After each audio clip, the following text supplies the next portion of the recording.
Hello and welcome to Anatomy of a Song with me, Matt, from Language of Prairie Dogs. Today we're going to be looking at a song called Shelter in the Dark, which is the second track from the Waterboatman LP that we are going to actually record and release, because it looks like this Kickstarter is going to be a success. That's very exciting, and thank you to everyone who's pledged. I just thought that I would share with you a little peek behind the curtain of how we put a song together, and maybe that will explain why it takes us years in some cases to record one song. Downstream to the Pororoka, the last single that we put out, for instance, we began recording that in October 2011. We don't record it consistently for 6 years. We began recording it in 2011, and then about this time last year in 2016 we started tweaking with it again, and we poke at it every few months or so, and then eventually we managed to finish it. Shelter in the Dark, similarly, we began recording that in December 2011, and it's nearly finished. It's getting there. Typically what we will do is Dean will have a riff or a lyric or a bit of a song structure that he will do an acoustic demo of, and he'll send that to me, and I'll think about what I can do on the bass with it, and that's really as far as we can go, because those are the only instruments we play really, before taking it into a studio situation and then starting to layer other instruments on top of it that we either fudge our way through, or in some cases, for the past 6 years, the drums, for instance, on Shelter in the Dark have been digital drums that we've just programmed. We now have live actual drums on them, and they sound much better, obviously. This is the original demo, so just guitar and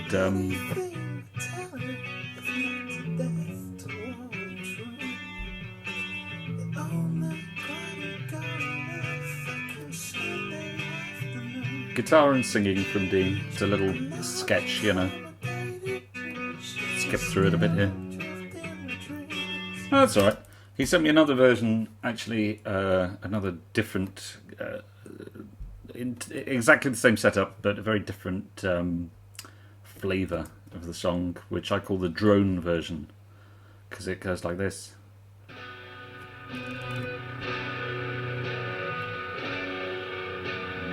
Bum, bum, bum, bum, bum, bum, bum. I don't know what I'm doing with this hand.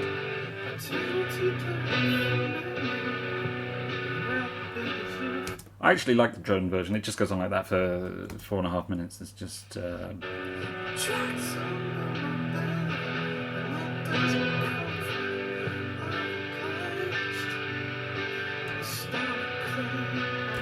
I can do something with that one day, I'm sure, but it doesn't really fit with the 1980s pop rock aesthetic that we were going for. In fact, when Dean in August 2011 emailed me going, can you give me some suggestions of songs that you would like it to sound like? Well, the email read, I want Shelter in the Dark to sound like the righteous trumpets of God, one big man producing an arsenal of knives and guns and rearing up to full height to make a smaller man who has accidentally picked a fight with him think very carefully about his provocation. And he asked if that description fits any songs that I could think of. So I sent him Don't Bang the Drum by the Waterboys, which sounds like this. And if I know you'll bang the drum like monkeys do. Station to Station by David Bowie, which sounds like this. It's not the side effects of the cocaine. I'm thinking that it must be love. It's too late. And Shake Some Action by Flaming Groovies, which sounds like this.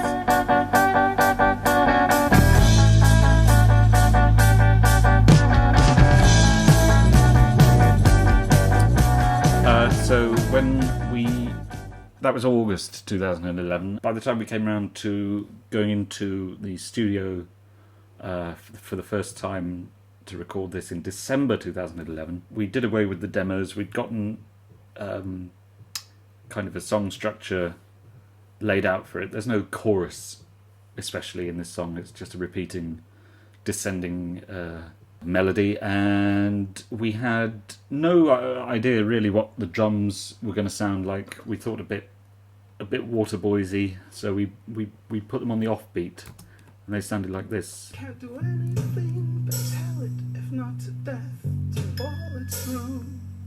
It owned that grotty gun that fucking Sunday afternoon. Wrecking shelter in the dark. I have a kitchen, no toilet. And it's just a first draft, really. They sleep like the mice. It trucks under my bed.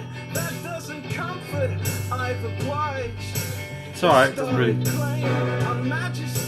Doesn't anything or go anywhere. It's kind of.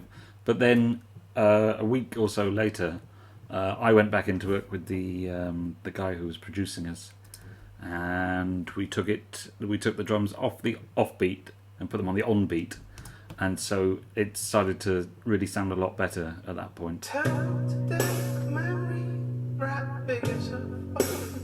It sounded a lot more dramatic, you know.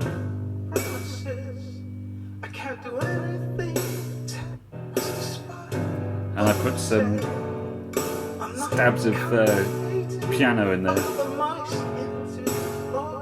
and it all kind of sounds a bit, you know,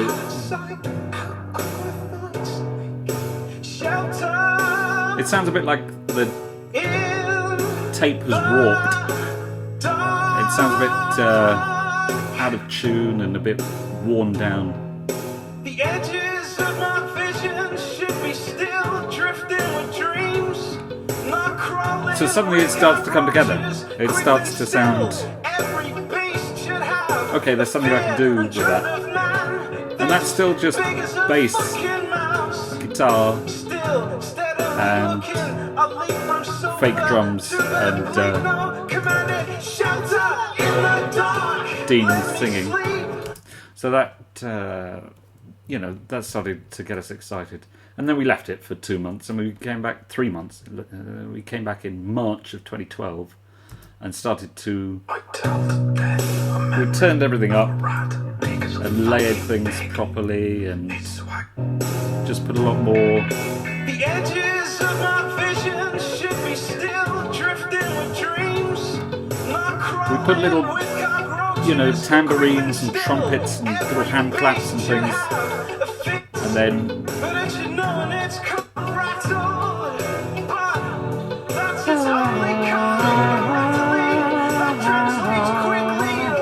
And there's like a weird fake saxophone thing.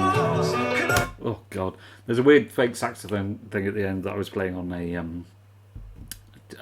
a sampler of some kind. I was just, trying to make it. I don't know how samplers work, so I was trying to give it a bit of vibrato by wobbling the key of the... It didn't work, and it sounded rubbish. We played our second ever gig for a friend's birthday party. We did a live version of it.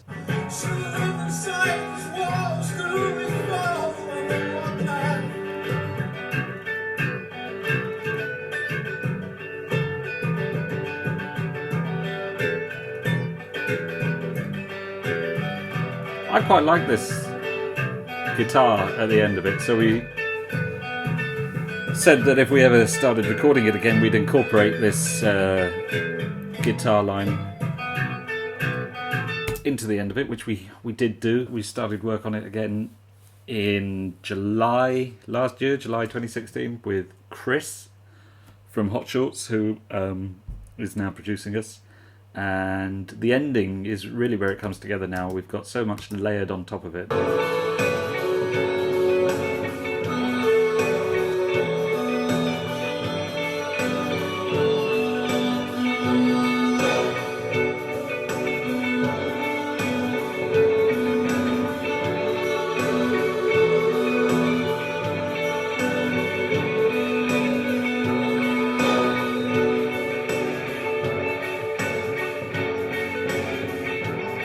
We never had this end guitar bit.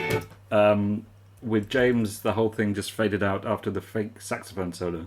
and ended. But then when we started work on it again last year, we put a whole extra minute and a half on the end because it sounded really good. Our friend Buzz, drummer, very kindly recorded some actual live drums for us. It's very straightforward stuff.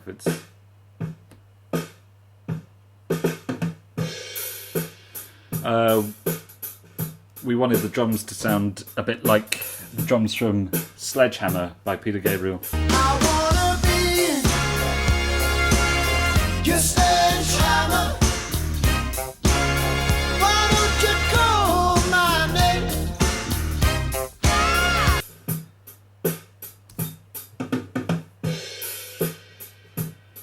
So we have incorporated all of those into the latest version, which it sounds very good now.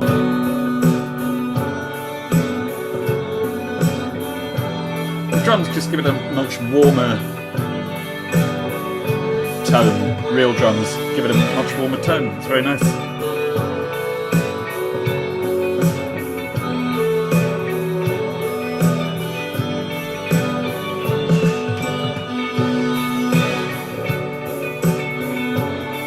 That's how we put a song together. I forgot to mention that I actually I taught myself how to play the saxophone. This one goes out to all you Dean Sobers out there.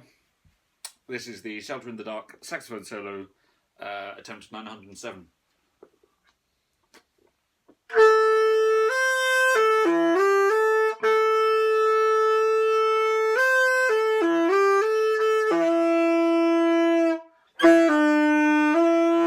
So that I could have a real sax solo on the end. This is how the sax solo originally sounded.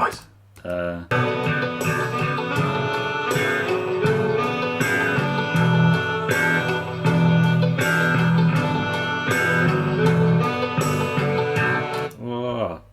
And this is how it sounds now.